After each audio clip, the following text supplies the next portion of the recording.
Bienvenidos a este nuevo módulo de finanzas públicas. En esta oportunidad vamos a comenzar a estudiar las fallas de mercado. En primer lugar, vamos a analizar los bienes públicos.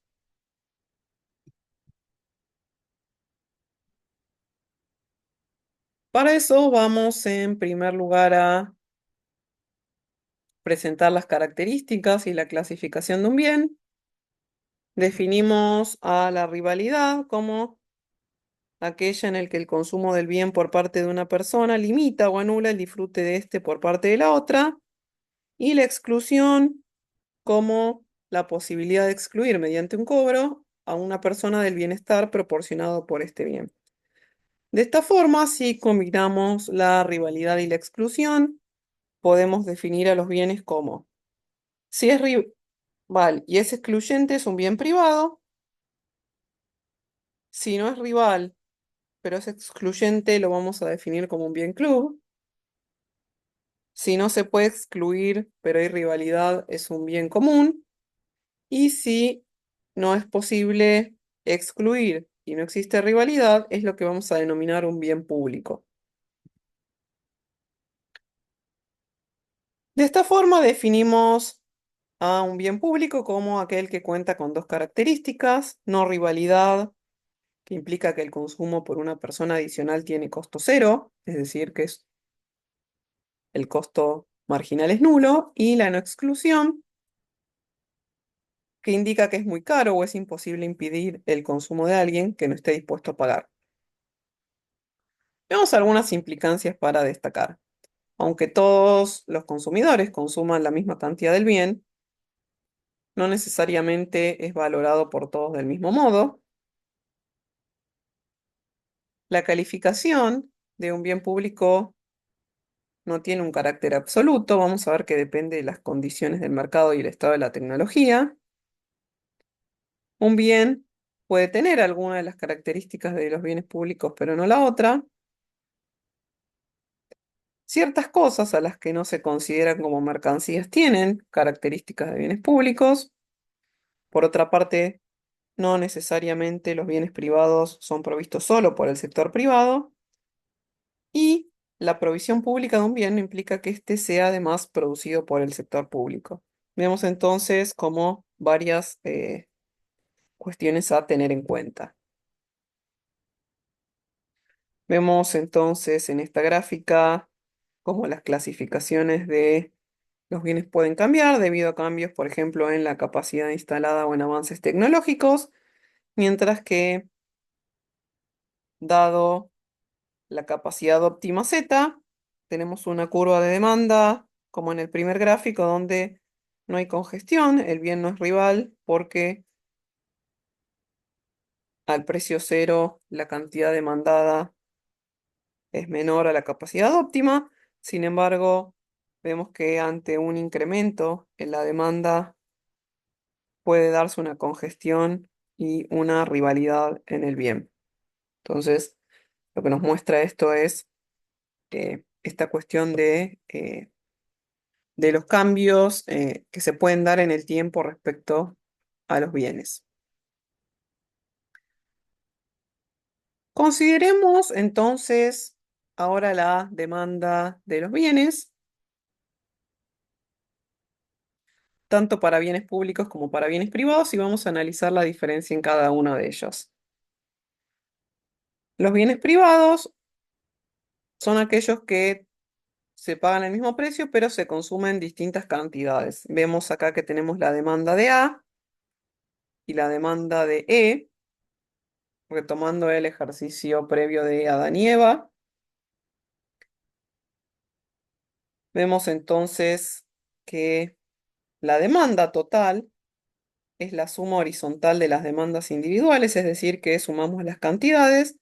Si al precio de 5 Adán consume 1 y al mismo precio Eva consume 2, la suma de el consumo de hojas por año va a ser de 3 al precio de 5.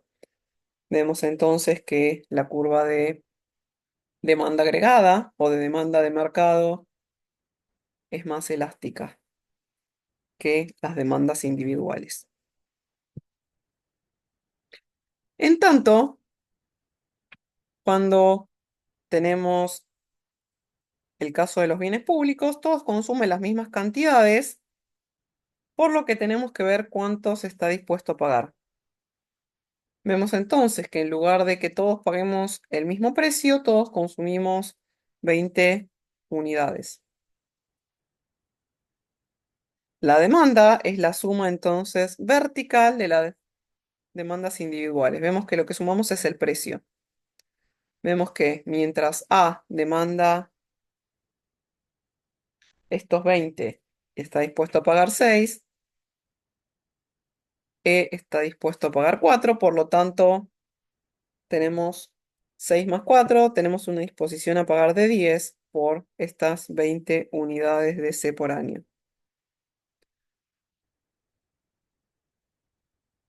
Al no existir entonces la exclusión, el beneficio social por cada unidad es igual a la suma del beneficio de todos los que lo consumen.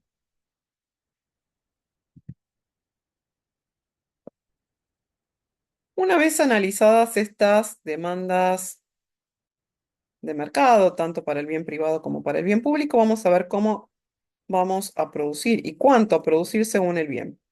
En el caso de un bien privado, cada persona consume un diferente número de bienes a un precio dado. Tal como mencionamos anteriormente, es la suma horizontal de las curvas de demanda individuales. Y para un bien privado, la eficiencia va a requerir que cada persona tenga la misma relación marginal de sustitución y que ésta se iguale a su relación marginal de transformación. A diferencia del bien privado, en el bien público, cada persona valora distinto una cantidad del bien. Como vimos en la gráfica, es la suma vertical de las curvas de demanda individuales. Para un bien público, la suma de las relaciones marginales de sustitución debe igualarse a la relación marginal de transformación. Vemos acá entonces la primer gran diferencia. Para el bien privado era cada persona, igualaba la relación marginal de sustitución a la relación marginal de transformación, y aquí es la suma de la relación marginal de sustitución con la tasa marginal de transformación. De esta forma, la provisión eficiente requiere que la valoración total de la última unidad provista sea igual al costo adicional que dicha provisión va a suponer para toda la sociedad.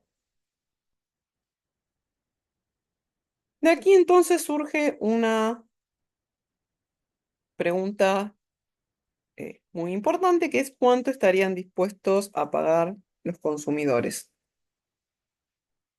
Y la respuesta es que los consumidores no están dispuestos a pagar, ya que como no existe la posibilidad de exclusión para un bien público, las personas esperan que alguna otra persona esté dispuesta a pagar para poder disfrutar el bien sin hacer ningún pago por este. Es lo que se conoce como el problema del free rider o el problema del polizón.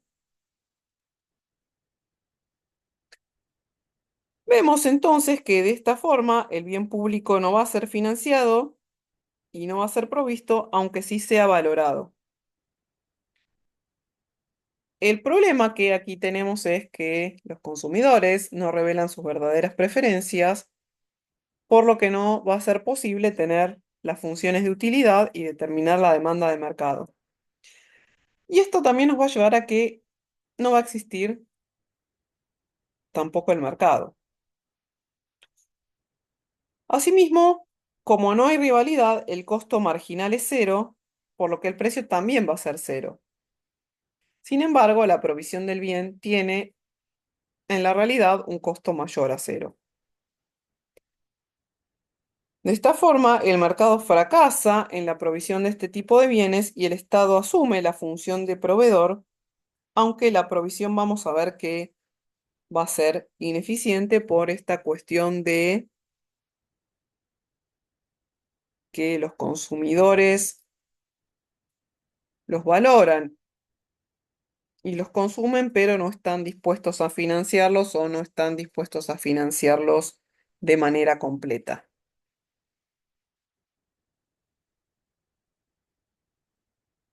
Analizados los bienes públicos, pasemos a bienes donde la exclusión no es factible, pero presentan rivalidad en el consumo, que son estos bienes de propiedad común.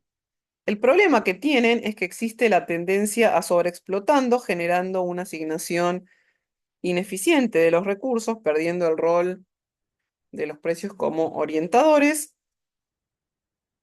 y esta sobreexplotación puede significar el agotamiento de estos recursos, algo que en la literatura se conoce como la tragedia de los comunes. Si se asigna un precio, por lo tanto se va a generar un incentivo económico para hacer un uso racional de dichos bienes. De esta forma, el problema de precio cero se asocia a la no existencia de derechos de propiedad sobre el bien.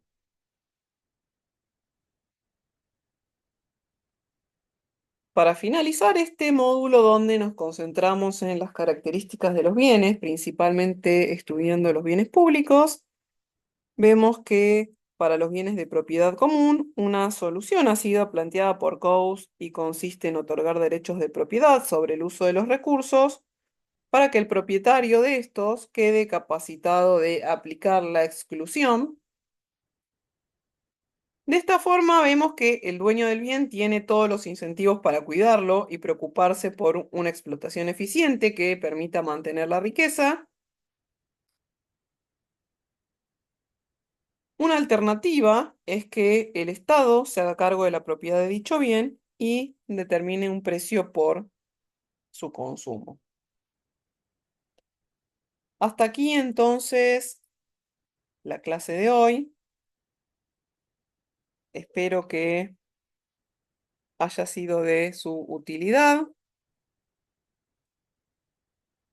Que estén muy bien. Los espero en la próxima. Muchas gracias y hasta luego.